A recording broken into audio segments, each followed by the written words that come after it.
আমাদের ডেস্টিনেশন কোথায় ছিল সেটা দেখার জন্য তোমাদেরকে একটু ভিডিওটা পজ করে দেখে নিতে হবে। তারপরে দেখো এখানে ডেস্টিনেশন ঢুকতেই এত সুন্দর সুন্দর সব চারা গাছ, এগুলো কিন্তু বিক্রির জন্য রাখা আছে। যারা মেদিনীপুরবাসী তারা হয়তো বুঝতে পারছো যে আমি কোথায় এসেছি। তো যাই হোক, তো চলো এখানে চলে এসেছি এই দেবকাঞ্চন গাছটার কাছে।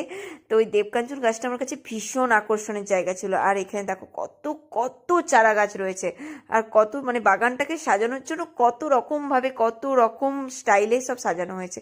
তারপর কি আমরা বন্ধুরা এসেছি, আমরা তো খাওয়া দাওয়া করবোই। তো এখানে দেখো এত কিছু খাবার নিয়ে আমরা হাজির হয়েছিলাম।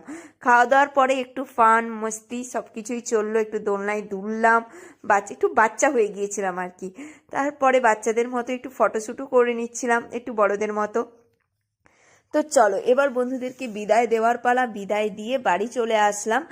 আর তোমাদের জন্য খুব তাড়াতাড়ি এই পার্কের ভিডিওর একটা বড় ব্লগ নিয়ে আসছি। টাটা।